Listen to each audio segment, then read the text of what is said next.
Right after you launch your first MSP website, you have to do three things immediately in order to have the best possible chance at success on Google for your website. My name is Harrison Barron from growth-generators.com. We help MSPs grow, whether it's sales training, marketing, or even business operations. As long as it's growth, we can probably help you out. Before I continue in this video or the podcast, if you're listening, there are a ton of super helpful links down below. One of them is growth-generators.com/resources.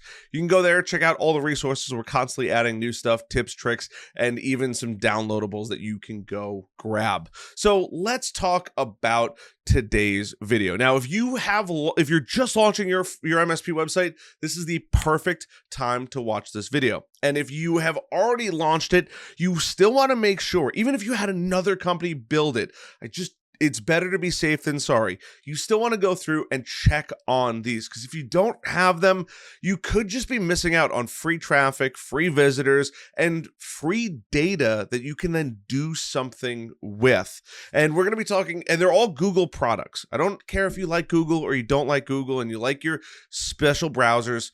I hate to be the bearer of bad news, but it's like 97% of search traffic is on Google. You have to make sure that you're showing up on Google or customers aren't going to find you. I don't care if you use Edge, use Opera, use DuckDuckGo.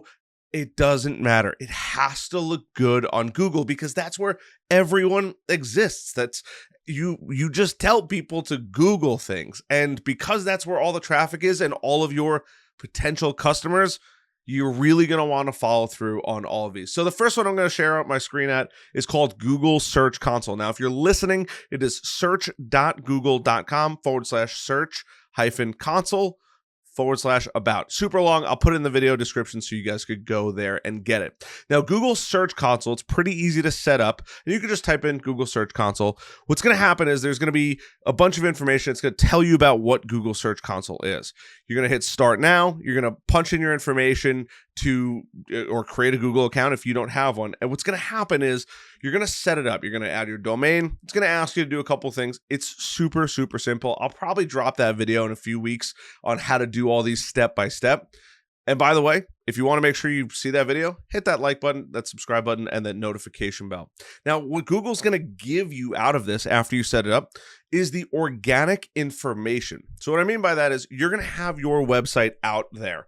And people are going to search keywords. They're going to say tech support near me, IT support, MSP support, right? And ultimately, you want your website to get that traffic. So what it's doing is it's telling Google, hey, my website exists. Please show my website out to people. That's number one. But number two is when they actually go and visit your website, the beautiful part is they are then going to give you that data. And they put in this beautiful graph. It's super easy. It takes a few days. So if you set it up today and you're like, there's no information, it takes a while to build it up. It only starts when you actually start it. That's why it's super important to do that first. But the information it's going to give you is fantastic. And then you can process that information and start to make better business decisions. Now, number two, I'm sure you've probably guessed it. You got to set up Google Analytics. Now, in this case, it's going to have Google Marketing Platform because they put marketing as analytics, but also you can do some ads through there. You're going to sign into Analytics, and it's going to be the exact same process. You're going to sign into Google. You're going to have to put a little tag on your website. It's a little bit of code, depending on what website builder you're using. If you're using a out-of-the-box, we'll call it, website builder, Wix, Squarespace, anything like that, they're going to have a pre-built system for you. It's super easy. You grab the code, you drop the code in there, and you're done. And the important part about Google Analytics is Google Search Console shows you organic, people searching and hitting your website. Google Analytics shows you all of the data. So whether they're coming from Instagram, Facebook, YouTube, they might have gone to your website directly. They might have just gone on their phone and typed in yourwebsite.com and it loads. It'll even tell you where they're coming from, what pages they're going to. And this is really good because now you have the first process where they're going to find you organically. The second part is not only where they're going to find you non-organically or how they're getting to your website, how they're navigating your website. Where are they going? What is the behavior that they're spending? How much time are they spending on certain pages? All of this data then helps you, one, become better at marketing your business, but two, if you work with a digital marketing agency, such as ours, if you'd like to, but as you work with them, they want to see the data. They want to be able to make educated decisions on what to do next to have the best performance on your website. And good data is always better than no data at all. Even bad data, in some cases, is usually better than no data at all. And setting that up, starting to build that track record of time. You might set it up today, all of these today, and you might not touch them for 3 or 6 months. Well, guess what? You're still going to have 3 or 6 months of data versus doing this down the road. And the last one that you should do, now it doesn't matter if you have a physical location or a remote location, maybe you work out of your house, you don't want people to see or have it show up on Google, is you have to get your business listed on Google. And it's a pretty straightforward process. They even tell you if you're going to service a certain area. Now, if your goal is to work with clients all over the country, it doesn't help or it doesn't hurt to have a Google business profile. If you plan on being completely national all the time, then this is probably a lower importance and even maybe not that important. But if you do plan on having a business location or servicing an area or eventually having a physical spot, you do want to set up a Google business profile. Once again, same thing, you're going to hit sign in, you're going to sign into Google, and you're going to follow their process. It is super, super simple. It's going to ask you questions. Are you handicap accessible? What are your hours? And some of that information is really important. If it's handicap accessible, you could just say you don't have an office or just say does not apply and you'll be good to go. But setting that up, another one, especially if you have a physical location, you want to start showing up on what's called Google Maps. When you search IT company near me, there's that little map that pops up. It's called a map pack.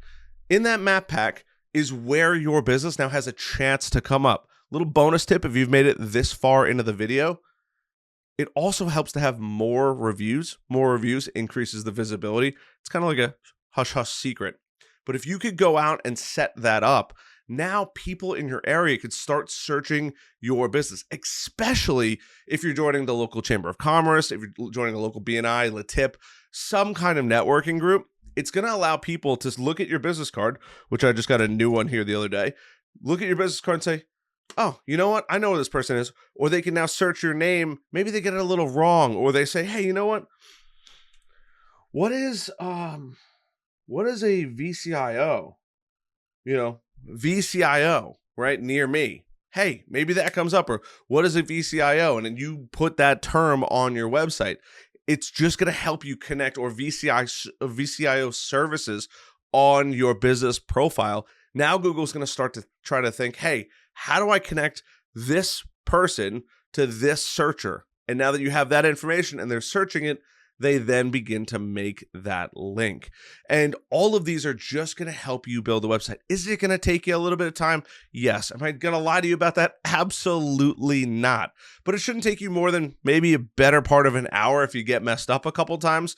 If you know what you're doing, it's going to be done. And if you've already started working with a digital marketing company, they've built out your website, they've done SEO, whatever it might be, most, if not all of this, should be done pretty quickly off the rip. This is kind of the first things that you do is make sure you have it. And if you've paid somebody in the past and even if you don't work with them, ask them, hey, did you happen to set up my Google My Business? Hey, did you happen to set up my Google Analytics? If so, can you add me to that account? And you can add somebody directly into all of these accounts. That's the beautiful part about it. It doesn't necessarily have to be started by you. It's just going to help you get found, right? You're going to have to go through that sign-in process. It's not exactly the most fun or exciting, but you can then start to take that information in and do something effective with it. Hey, how's my business doing on Google? It'll tell you how many views you're getting. It'll tell you what's going on. It'll tell you what people are actually searching and how they're finding your business. And it'll even show you, hey, your SEO strategy, your content strategy is starting to add more to the analytics, more traffic, more volume, more searches, more local searches, right? That's what they want to do. Google wants you to win. They make all of these completely free. You don't have to pay for any ads. You don't even have to pay somebody to set this up. If you wanted to, right after this video, you could go Google or go on YouTube, how to set up Google Search Console. Now that you know about it, you can go set that up. That video will end up coming at some point in the near future.